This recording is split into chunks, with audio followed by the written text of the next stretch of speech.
I'm coming to you with some serious rich auntie vibes because this week's fashion news is some serious stuff. Okay, welcome to Fashion, Food and Cocktails. How you doing?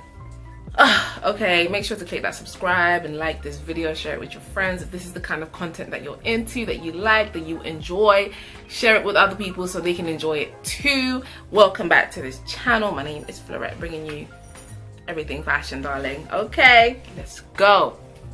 So today's episode of Fashion News, let me tell you something. People have been up in arms, honey. The social media streets have been talking. They are upset, and rightly so. So it has come to light that a Nike executive named Ann Herbert, who has worked for Nike, or Nike if you're from the UK, we say Nike, who's worked for the company for 25 years, has moved her way up the hierarchy. She is now the vice president / general manager of, well, she was general manager of North America. So she was basically the manager of all Nike employees in North America. So that's America and Canada. That's a lot. I mean, that's a big market that she's the general manager of. So you know she's making like 7 figures, 8 figures her salary. I don't quite know, but you know, if you're the VP / general manager of Nike, you're making some real big money. Anyways, so recently it came to light that her son Joseph, is it Joseph?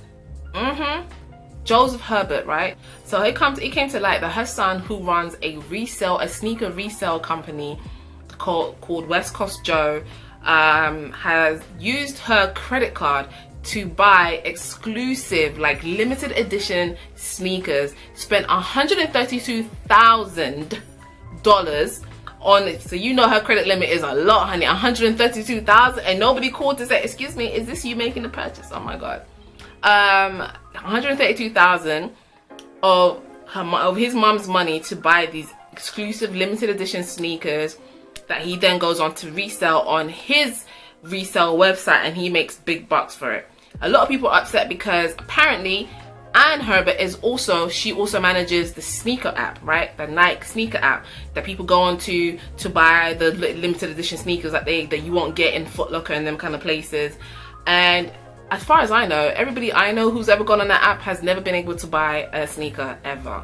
You get you open the app, it's already sold out. No one knows who's buying it. Clearly it's Joseph Herbert, honey. Now we know who's buying it. So, you know, everybody is super upset about what's going on because this is an unfair advantage. How are you working for a company and then using your privileges in the company to fund your son's sneaker line?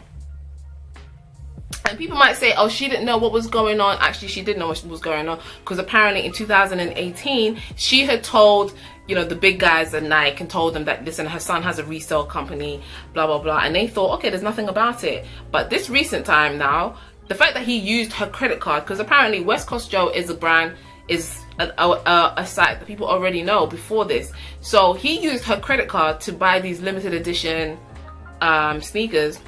Clearly someone must have whistleblown, clearly, because the fact that he used her name and her credit card means that he wouldn't have been able to purchase it off of his own credit card, off of his own money. He wouldn't have been able to. He got further clearance through his mom, who would have given him his credit card. Therefore, she knew what was going on. Personally, for me, I feel like someone needs to be in jail for this. I don't know. Somebody needs to go, either Joseph or his mom, his dad. Somebody needs to go to jail for this. Somebody in that family needs to go to jail for this, because it's completely unfair for people to be going out of their way to want to buy a sneaker, and then somebody in the company is working against your customers. That doesn't make sense. Like, I feel like Nike should pursue criminal charges against Joseph Herbert or his mother. At least credit card fraud or something. Somebody should be going to jail for this, because it's just so unfair for those who are sneakerheads, who are genuinely like, I really will spend that $250 on those sneakers, for somebody to then take it and then resell it. And we all know those resale sites, the prices are ridiculous. Sneakers that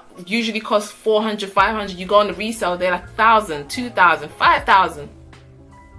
Like, why am I gonna fly in these sneakers? That doesn't make any sense. To then find out a Nike executive's son was behind this scheme, I'm sorry. Somebody needs to go to jail for this. Somebody, what? I mean, she's resigned from her post, but it's still like, that's not enough. Because because she resigned, so you know she's gonna get like all the benefits. It's different from being fired. When you resign, you might still get all your benefits, so you might still get your $10 million bonus or whatever, and all the other stuff. She's still, you know, she's still set. She's set. So for me, I'm just like, I'm not here for it. Joseph Herbert, we don't like you. Okay. Okay, now moving on to Alexander Wang. Okay, you already know, I mean, if you've been keeping up with what's been going on for the past few months, you know that Alexander Wang is currently going through a lot right now because he's been accused of basically being a Harvey Weinstein of fashion.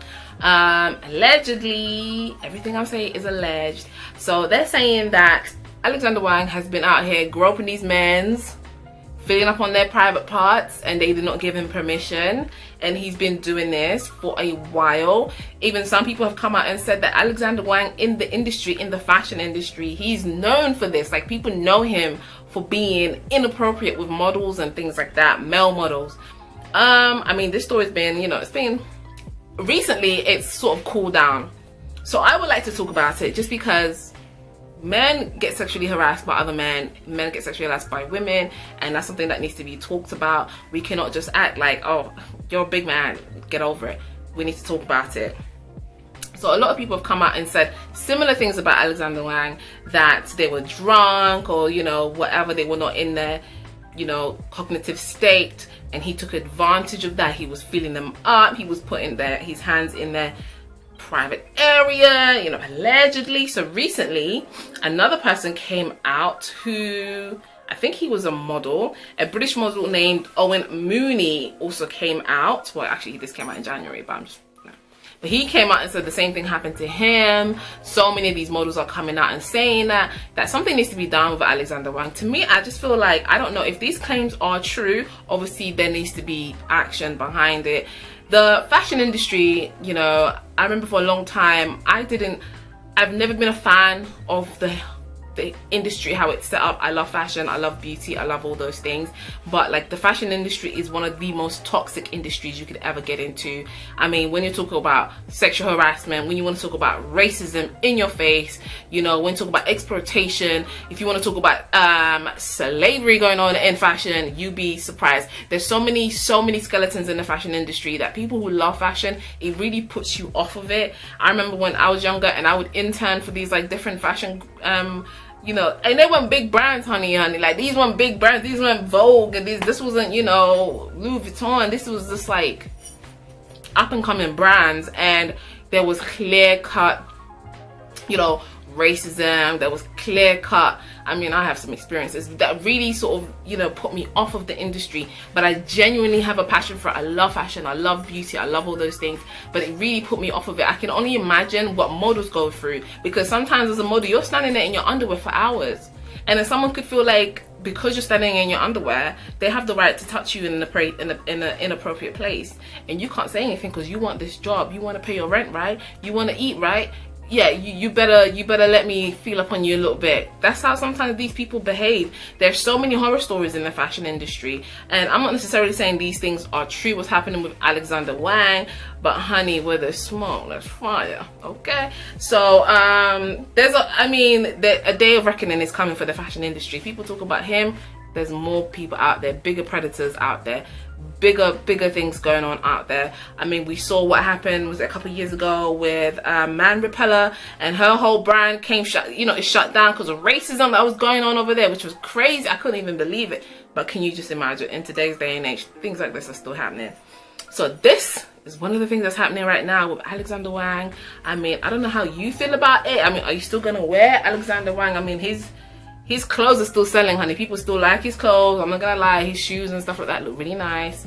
I don't know, would you still wear Alexander Wang even with these allegations? Comment below if you would. Oh, and in other news, Dolce & Gabbana are suing Diet Prada over some defamation or whatever. You already know, like, let me tell you something about Dolce & Gabbana, okay?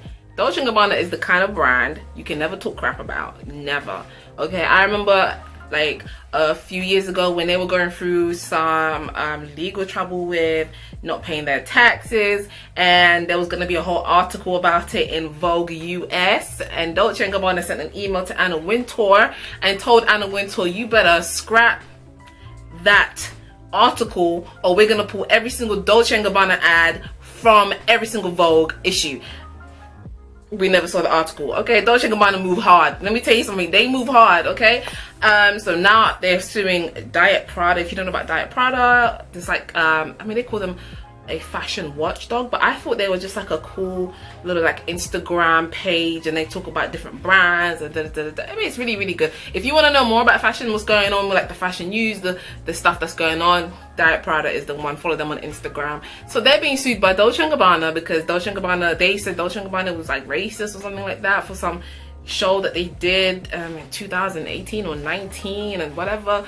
Dolce & Gabbana is suing them, saying that, well, you guys speaking about us in such a negative way has cost us money, so therefore you need to pay me. And apparently there was like an exchange on Instagram between Stefano Gabbana. We know Stefano loves to DM people, and he's Twitter fingers, okay?